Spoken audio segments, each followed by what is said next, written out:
Conference will now be recorded.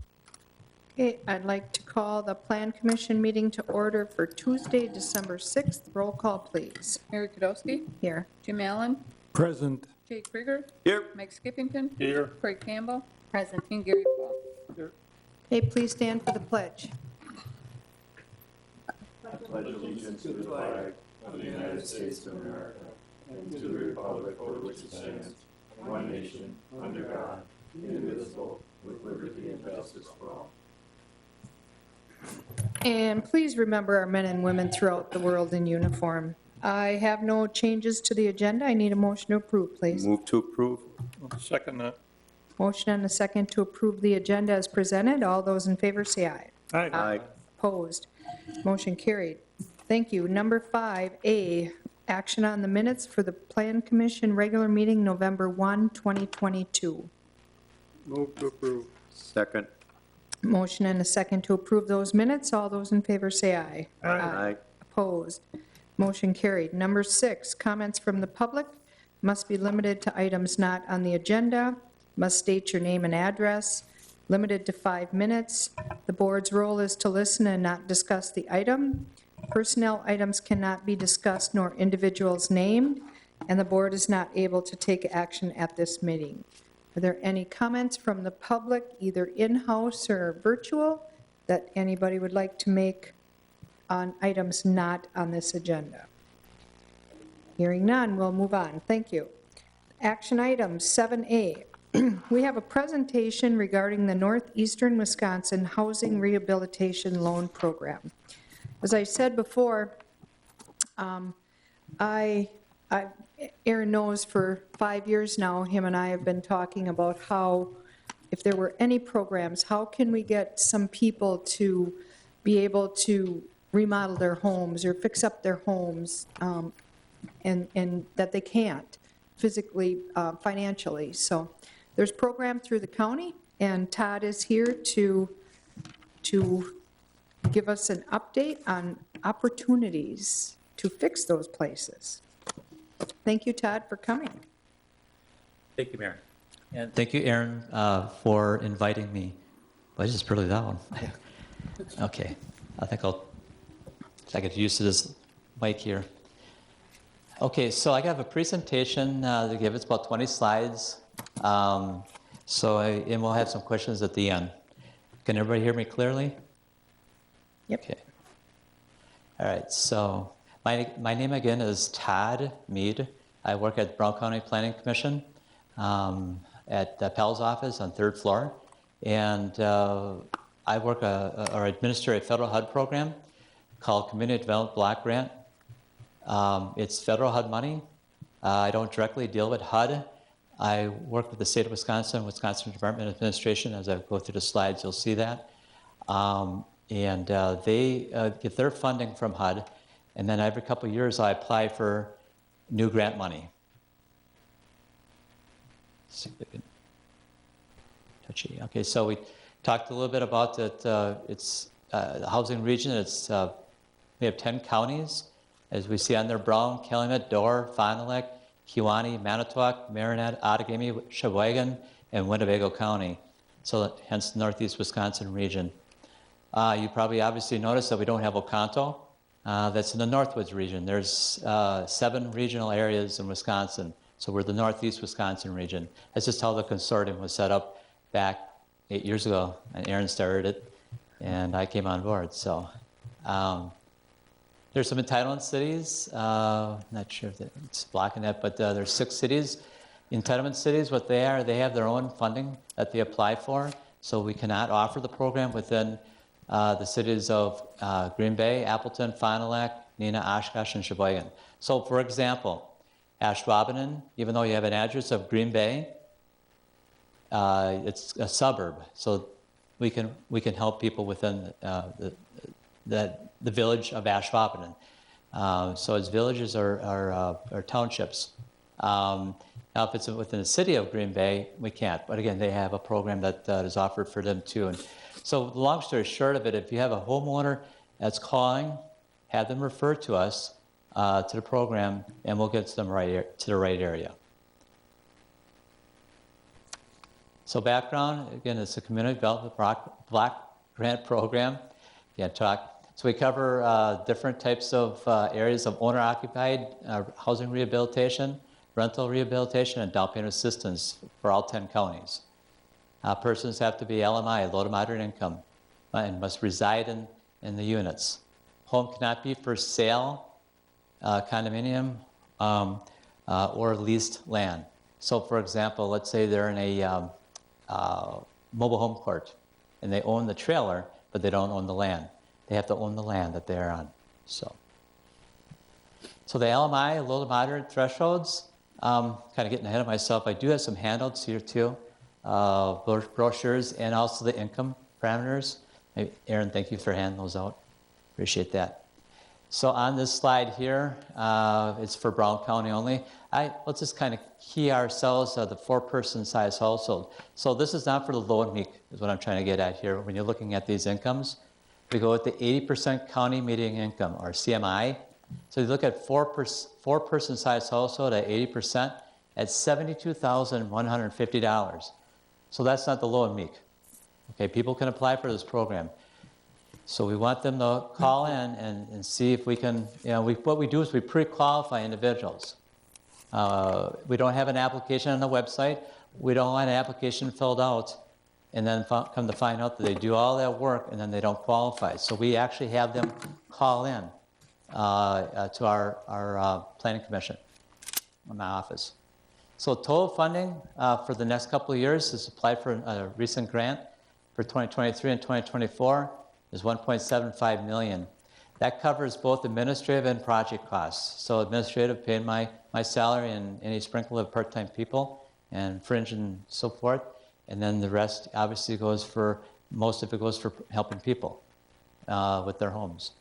Either rehab, down payment assistance, so forth. And there's always, what I've been told, there's always additional funding out there. So we spend the money, we get more money. So that's a good thing. Financing terms, it's a loan. We stress that. Sometimes you hear the word community development block grant. People think, what do you think of the word grant? Free money, right? It's not, it's a loan. It's a 0% deferred loan. So it's not your typical loan like a financial institution, like a bank or credit union where you have an interest rate. 0% is the loan. It's deferred until the home is no longer the principal place of residence. And then at that point, it's paid in full. We do rental rehab, not as much as the owner-occupied rehab, because it's a 5-year payback. So a lot of times that may not be conducive to a landlord and what they have for costs and earning on that property. Application process, again, I kind of got ahead of myself earlier. So we don't have an application online on the website.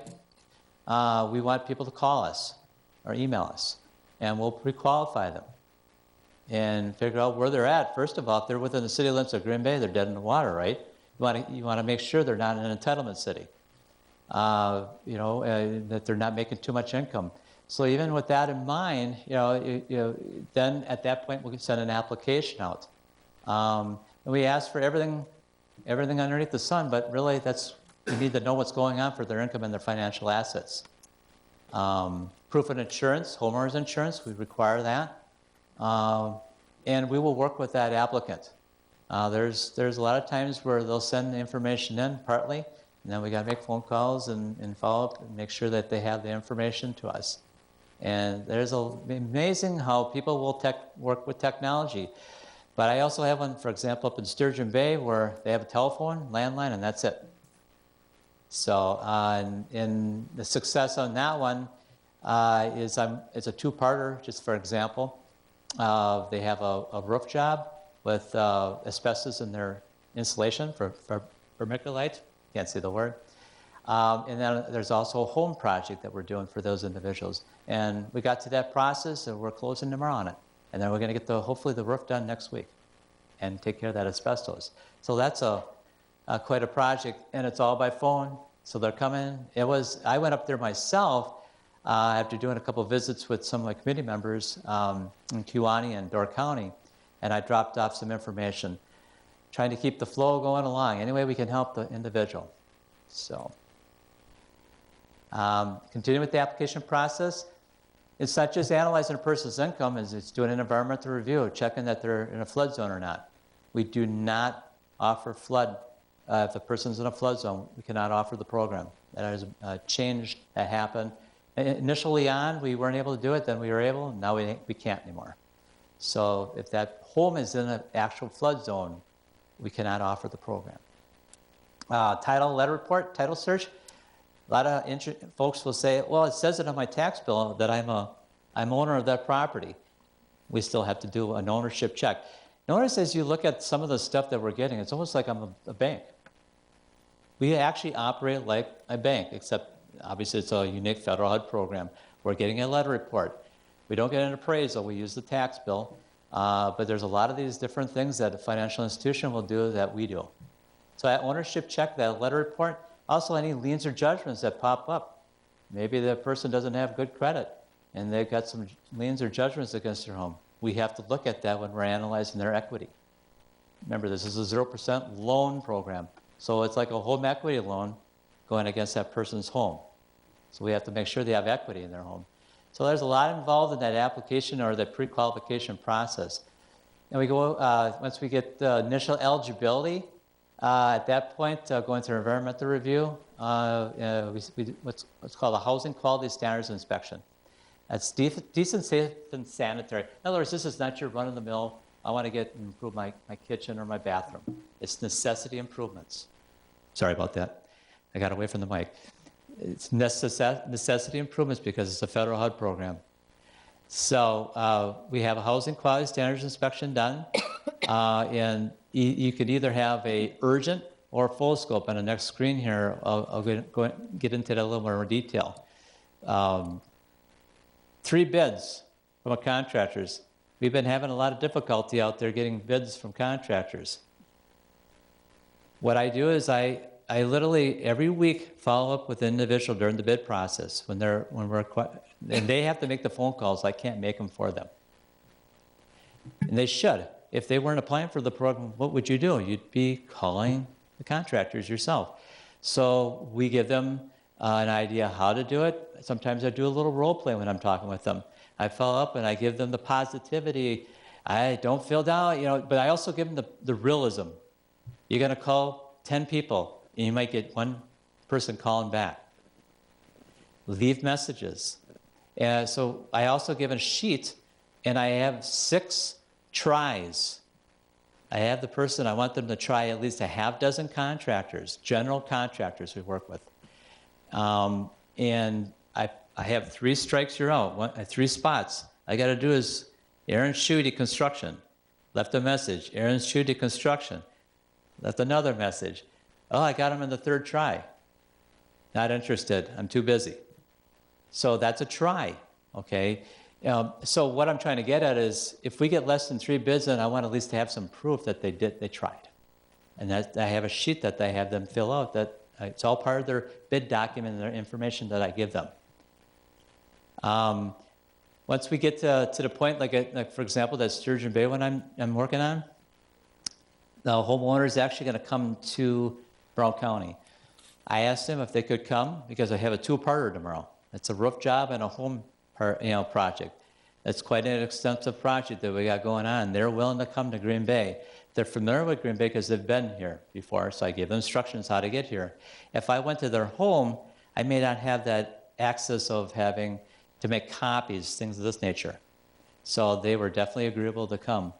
They got to get the roof done. And next week we'll hopefully get that situated. Talked about full and urgent, a little bit more detail.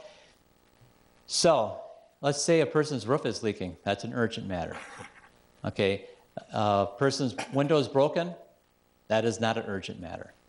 So it's really some people may have thoughts in their mind what urgent and not urgent is. So we'll walk that through them at that pre-qualification call.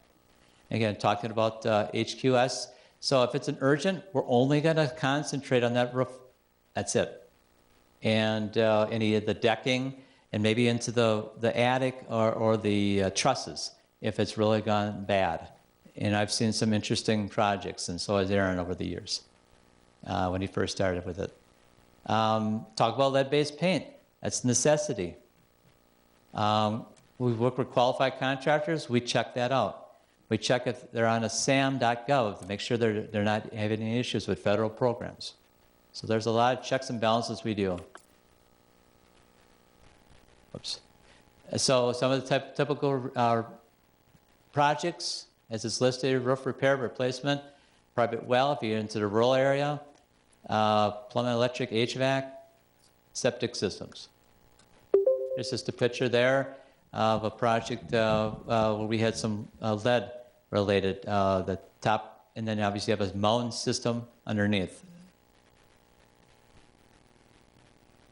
So project summary: over the last 8 years, we've done 365 completed projects, spent over $7 million of rehab work within the communities, not just Ashwaubenon, but all 10 counties, and approximately $19,000 per project.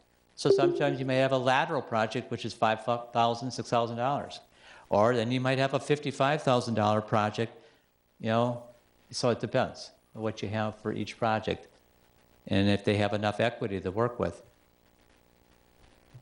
So just some before and after pictures here. This is an alleyway. This is what our HQS person does. Housing Quality Standards Inspector. We procure out services, by the way. I don't do the HQS. If I did that, I would not get anything done. Aaron will understand that, knows that for sure. It's a lot of work just as it is without having the procurement. And we also procure for title services every 2 years. So this person was doing some windows and siding. Had issues with their siding. That's the back of the home. And here's the front. Now notice it was winter time. And it was actually, I think, February or something. This is summer when they're finally done. Projects take a while. They're busy. People are busy. And then the back. Here's a rough one up in rural Marinette County. There's a lead-based paint nightmare, right? There's a before and after. We help folks out. You help folks out, what happens is, I'm kind of getting ahead of myself here. So a lot of the different things I am actually on this slide here. So we also help with elderly and sanitary improvements. So some of the benefits of this keeps an individual in the home. We want that person to stay in their home. Okay, it's an economic impact if they stay in their home. If that home goes and they can't take care of it, you'd be surprised how many different things, so many people are thankful for this program. And we've helped so many people over the years, over the last 8 years. Stabilizes neighborhoods, spreads funds to rural areas as well as urban and suburban. Very efficient right now. I had 2 full-time people. It's myself and a part-time person right now. She gives me 10 hours a week. So. But I have a lot of passion for this program, a lot of passion, because at the end, it's a lot of hard work that leads up to the end. I can't wait till this project in Sturgeon Bay. I don't want to wish time away, but when this project's done, the vermiculite is like, they got a hole in their closet ceiling and part of their bedroom, and that stuff is dropping in because of the roof leaking. So that's why we got to concentrate on the roof. Going back to that one example, and then we have another contractor working on the other part of the project. So it's very satisfying to help people out. Just some contact information. Again, my name is Todd Mead. Shelley Ness is the part-time person I was talking about. A general phone number. And on the web link that Aaron has in a PDF form, you can click on my email, it goes right to me, or that long-winded website link, that it brings you right to where everything is. Flyers, the income parameters get updated every year. Everything's all out there, right at that link. Thank you. Any questions? I kind of went fast, didn't I?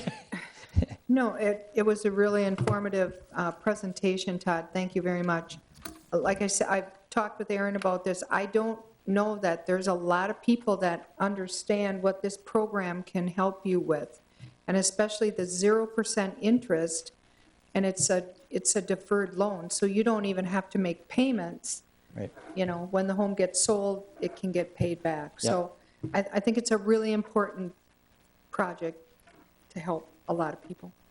I would like to see us somehow get this out to this information on our website. If nothing else, to point them to their website. So I think that would be a real positive thing, so that when people are looking for information, it can pop up. I'm sure we can do that. Yeah, absolutely. I'll work with Haley to provide some links and some background information to get out on our social media, our website. It is on our website already under our housing section, but certainly more people that we can get involved in the village in this program, it helps not just the village and the neighborhoods, but also helps Todd in terms of getting those dollars out the door. It's important for any federal program that you show progress and you show successes. That's one of the things that's really cool with this program, is seeing those successes in the community. There's one community where we did a house, and it was certainly the worst house on the block. And the impact it had on that person's life, just by having her house fixed, she said, people actually talk to me now when I'm outside. So, it's, again, it's just a house, but it's more than that to a lot of people. It's a prideful thing, for sure. And so I've seen a lot of really good things happen with this program. And that was just 3 years I worked with it. Todd's worked with it, for much longer than that now. But the more people you can talk to about this, please let them know. I can certainly talk to people about it. If people in the village are interested and want to talk to someone local, happy to talk to them anytime. I'll refer them over to Todd eventually, but if they want a firsthand knowledge, I'm happy to talk with them as well. Yeah, How thank many you. units have been done in Ashwaubenon? How many instances of this have been done in Ashwaubenon? I'd have to look. I know there's one for sure, back when I was there. But beyond that, it's so hard because it covers 10 counties. Yeah. So what you probably do is take a look. If you want, just take a look, see if there's any more than the one, and let me know, and I'll report back to the committee. Most definitely. You can do that. I have a question. Are these net or gross income limits? It's a very good question. It's gross income. Okay. So, for example, on Social Security, we Yeah. don't take, sometimes individuals have their Medicare come Yeah. out of there. It's the gross amount. Okay. Yep. So it's very liberal that way. But when you're on just Social Security, trust me, that person's going to qualify income-wise. Okay. Even if they have like a pension or something. And you just saw the 4-person size household, 72,000. Yeah. So, good question. Okay, any other questions? Okay, if anybody has questions, we'll direct them to Todd or Aaron. Thank you so much. Thank you. Thank you. Thank you.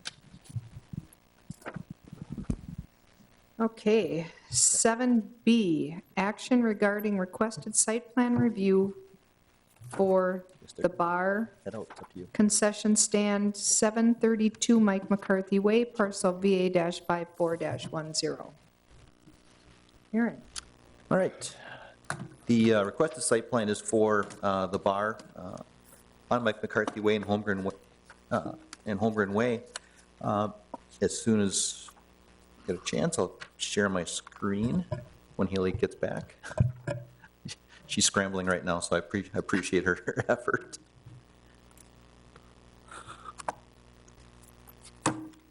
Thank you, Todd.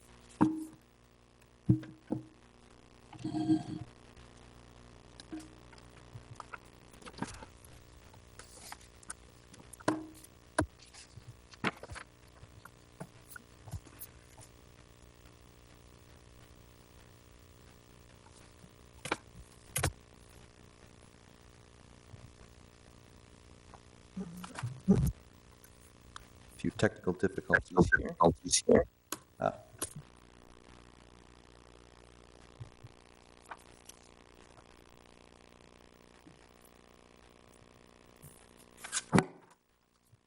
There we go.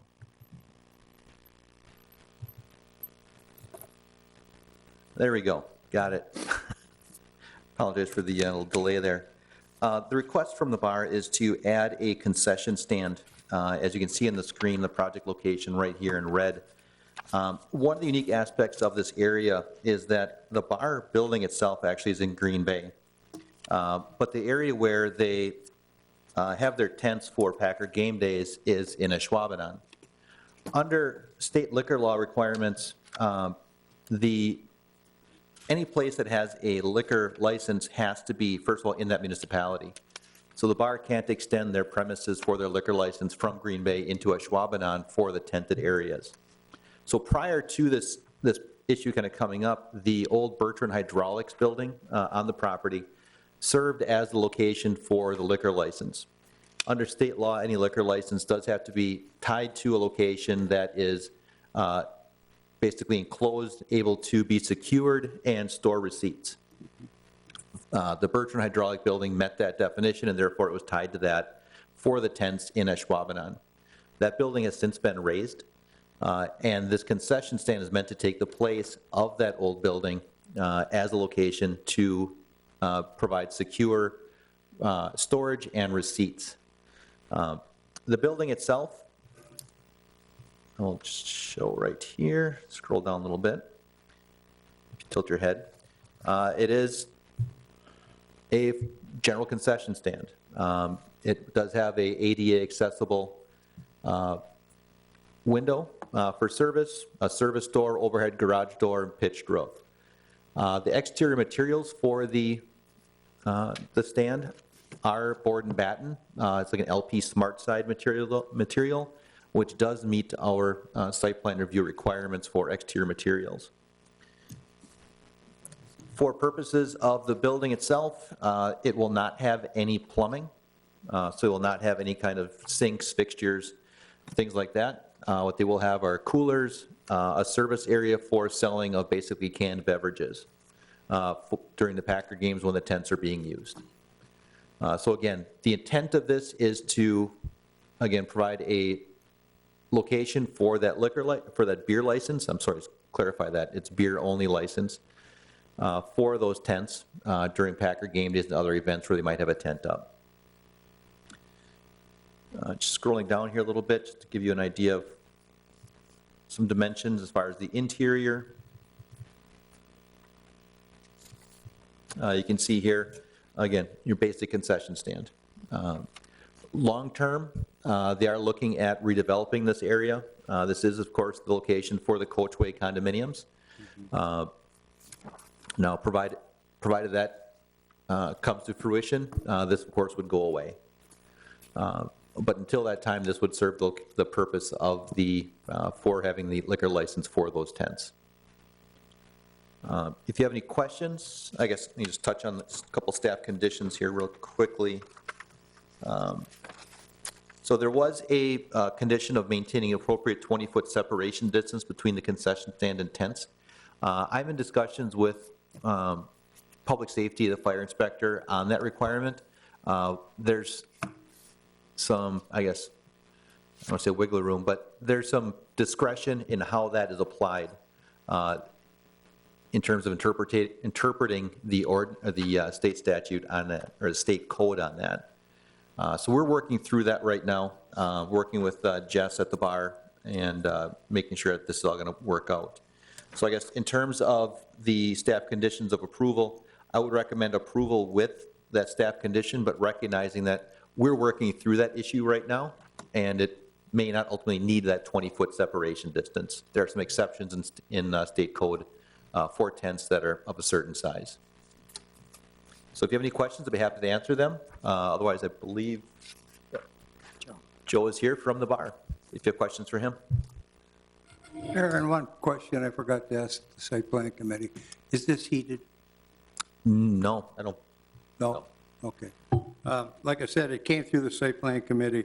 It's a nice garage, that's what it is, except they have a service window there for serving canned beer, and canned beer only, I believe, is the... Canned beer and fermented malt beverages like your seltzers and other drinks so like that. That's all it's used for, so if there's no other questions, I'll move to Wait. recommend. I understand why you're doing it. My question is, why are you doing it? What, you're trying to get the crowd away from the building, the bar building, or is it too busy in there and you've got to get them out of there? What? No, I can address that, Mike. So this really is meant to meet the intent of the state liquor law to have a location in Ashwaubenon for purposes of being able to have those tents and serve beer and other fermented beverages. So it's not really meant as a crowd control issue or anything more than that. It's meant to meet the intent and the definition of the state liquor license law.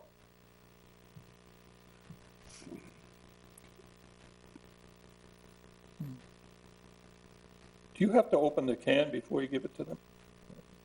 George, Mike, coming up here and speaking.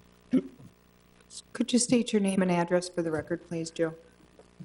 Joe Zarin, 1809 South Sunkiss Circle, Deep here. No. No, okay. I go to the plumbing for that, that's all. You know, if you, Yeah. you know, it's like the people that are doing the, what do they call them? The food wagons. Food trucks? Yeah, they have to have the water, they have to have et cetera, and basically a store. You're right, everything is prepared. I mean, food-wise, we prepare within the county license of the county health department. As far as beverages go, it's a separate license for Green Bay and Ashwaubenon. And like was stated, for Ashwaubenon, we need a building, and that's what this purpose would serve. So. Okay, so Gary made a motion. Does anybody want to make a second before we? I'll second it. Okay, we have a motion and a second. Does anybody have any further questions on this? Comments, concerns? Hearing none, all those in favor say aye. Aye. Opposed? Motion carried. Thank you. And just to clarify, this will then go to Village Board next week, Tuesday, for final approval. Right. Okay, 7C, action regarding requested site plan review for Merge Urban Development, the Commonplace Building Number 2 at 676 Mike McCarthy Way, parcels VA-55 and VA-55-A. Aaron. All right, the requested site plan review is for Phase 2 of the Commonplace by Merge Urban Development on Mike McCarthy Way. This would be immediately to the east of current Phase 1, and if you look on the site plan on the screen, you will see Phase 1 right here, which is currently under construction. Odyssey Climbing Gym is right here. Phase 2 would be right here, located on Mike McCarthy Way, a little bend for architectural interest here, with parking and access all the way around the entire development for fire protection purposes. A couple other amenities associated with the site. You do see the common green area right here that's under construction with Phase 1. There is a walkway that continues between the buildings to this common space, and it will continue north to the future Legends District, Tony Canadeo run in the city of Green Bay. We wanted to make sure that there was an ability for pedestrians to get easy access within this area because it will become a very walkable destination for people who are probably new to the area or for those of us who are longtime residents just to enjoy a walk. The building itself will have proposed 91 units. It will have a proposed restaurant on the first floor in this bright yellow, additional commercial space in the light yellow right here, residential on the east end. This is kind of your back office, trash, bicycle storage, lobby office area. With then your floor plates through the 5th floor to a similar height as Phase 1. Because it is greater than 50 feet within Airport Zone C, it does need approval from the airport. But considering the one right next to it also was just approved, I don't see a major issue with that, but it will need to be taken care of. In terms of stormwater management, there will be a buy-in to the Ashland Pond for stormwater quality. Stormwater quantity will be addressed on site, similar to the Phase 1 development as well. Off-street parking, touch on that just a bit here. I did hand out a parking plan from the developer. It came in on Friday, identifying number of parking spaces that they believe they need, as well as kind of their plans for the peak and the average times when they need parking. One thing I do want to identify that we did discuss with the developer already is that they do identify having on-street parking at night. And of course, we don't allow for on-street parking at night during, is it November through March, I believe it is, for snow plowing purposes. So they are aware of that, and we are working through that. So in terms of the parking, we are working through that, like I mentioned, just some tweaks here and there. I think we're in good shape moving forward. So there's some options to add parking if we do need to. Exterior materials, looking at the elevations, it's a little different than phase one. There's more use of architectural metal wall panels with fully concealed fasteners, of course. We do require a 3-foot masonry wainscot on the first floor from grade, so they're aware of that and working through that right now. Just a couple additional renderings here of the proposal.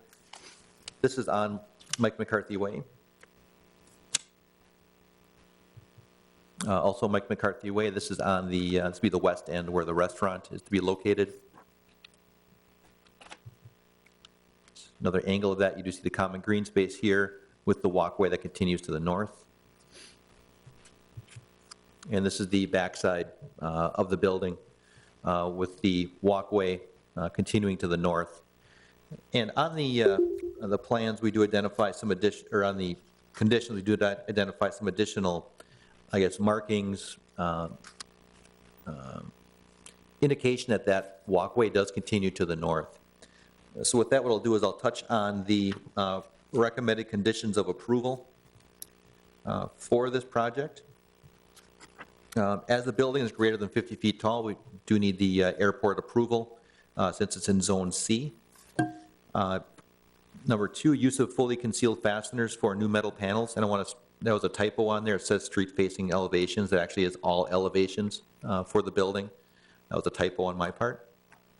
The 3-foot masonry wainscot from finished elevation for those metal panels on the first floor. Screen any new rooftop or ground-mounted mechanical units visible from the property boundaries or public right-of-way. Submittal of a parking plan that addresses how average and peak parking demands for phases 1 and 2 will be accommodated. That was submitted. I do want to mention that since I have provided this to the development team, they have actually been actively working on addressing the conditions of approval already. So I would expect probably by village board we'll have some revised plans. Well, I forget village board is already next week, this month, so it might not be by then. But they are working on that, and they are working on addressing these conditions already. Extension of the pedestrian way to the north through the parking lot to the future Green Bay Legends District, Tony Canadeo Run.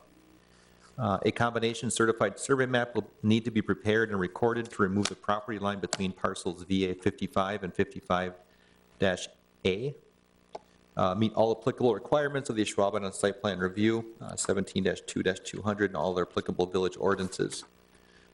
From engineering, review the as-built drawings to try to utilize existing sanitary water and storm sewer laterals. Those were put in actually during the reconstruction of Mike McCarthy Way a few years back. Stormwater management, as discussed, buy-in of the Ashland Pond to meet water quality requirements is $11,300 per impervious acre. Include anticipated costs and updated stormwater plan. Submit the final stormwater plan of underground storage calcs and sizing details for review. So again, that's the stormwater quantity measure that'll be handled via underground storage on site. From public safety, please contact public safety during construction to verify the location of the Knox box. Please coordinate with public safety department fire lane marking requirements. Refer to IFC 2015 for hydrant requirements to determine if additional private hydrants are required on site. Coordinate with public safety department the witnessing of acceptance testing for all fire protection systems, sprinkler, private hydrant, fire alarm, etc. From forestry, it's mentioned that a preliminary planting schedule was submitted with the application. Tim did mention that the species selection is excellent. There will be a final landscape plan for review by Tim once we get that far. And I did not receive any comments from Bike and Ped. So with that, I'm happy to answer any questions. Otherwise, we do have a number of people of the review team online. We also have a representative of GRAFE for the development team as well here in the audience. Another question, what's the occupancy of the restaurant? That has not been determined yet. The restaurant at this point is very conceptual. They don't have an operator or anyone yet for that space. Because I'll mention with that, you're really only allowing 27 spaces for the restaurant and also the climbing area, because you've got 89 and 89, if I round up, okay, you got 180 parking spaces, and if they're considering at peak hours, which is the 5 to 10 p.m., 85% usage, you're only leaving yourself under 30 parking spaces in the lot. Seems a little short to me. I guess If you're going to put a restaurant in there and then you're going to have the climbing facility in there, 30 spaces is not much. if I can maybe have Joy address that from the development team. Sorry, just find my mute button. Hi, everybody. Thanks for the discussion. We outlined an option, and we've had the architectural team kind of looking at some different layouts, that if and when we were to secure the restaurant, that we could potentially expand our surface parking. We'd be interested in discussing that with the village to see if that's additional land that they'd be willing to convey at this time or at a future date, maybe as an option. At this point, we would be expecting restaurant and climbing customers to overflow onto the street and into the district when we're at those peak times. Yeah, but if you look at, you got 30 in your lot, the front of that building, 10 spots, maybe, so maybe 40 spots in total. I still think that's a little short to be able to manage. So that would be a concern for me. I get that you don't have the restaurant figured out yet, so that's a little difficult because you don't know, is this what kind of restaurant and how much traffic, things like that. But I'm a little concerned that your parking's a little short here. You know, if you're looking at peak time, using your hours from 5 to whatever, the restaurant may only serve 2 meals a day like a lot of them are doing right now. So they don't really know what they're doing with the restaurant yet. So I think it's kind of immature to start talking about parking stalls till they figure out what they're actually going to do on that first floor as far as retail or commercial use. Yes, but it is a point that, well taken. You know, they got to figure that out. They know the rules and parameters that we have in this village on parking, and we're more than willing to work with them, but it's a little immature to really get into this. This came through the site plan this afternoon. I want to compliment the people on putting together a nice package. We've had some nice developers coming here and doing the same thing, but I think yours is probably a notch a little higher. You can see in the packet here the materials they're using, which is very colorful, understanding to what they're using it for, so on down the line on that particular thing. The only question I have, Aaron, in the walkway there's a little block of black around there. I'm looking at a garbage enclosure. Is that what that is? But it's in the walkway, that's why I'm questioning it. So there is let me just zoom into this right here. I couldn't find a definition for it. So we have here is a holding area for trash pickup. The actual trash receptacle for the restaurant is right here. So this would be the area for the apartment to bring the trash receptacles out to the curb for the pickup. Because the apartment actually has an interior trash room. Oh, okay. So they bring it out here for pickup And then they bring by it the there. garbage truck. The restaurant has access to the trash enclosure right here. Okay, understanding. Okay. I think they brought a very nice project here. Another question, Aaron, did they use all the land up on that parcel? I mean, the whole parcel is used now? No, there's 2 parcels of land totaling about, I'll say 0.9 acres to the east between this project and LP Meridian. So what Joy had alluded to earlier was that if parking, they kind of get into things and they realize the parking is a little bit short, they might be interested in talking to the village about acquiring some of that land that's to the east to try to accommodate some additional off-street All parking. right, so there's your option right there. Well, yeah, that's kind of that's what I was expecting, is they were going to be saying, okay, buying more land there, so Okay. not a that's all problem. good. Okay. If there's no other questions, again, I'll move to approve the project as presented with staff conditions. Second. Okay, we have a motion and a second to approve the project as presented with staff condition. Is there any other comments? I would just like to say what I said at site plan. This design team, this development team has been fabulous to work with, so I echo what Gary said about how great they are to work with in the project they've brought forward, so. Okay. Thank you so much. Thank you. Motion and a second.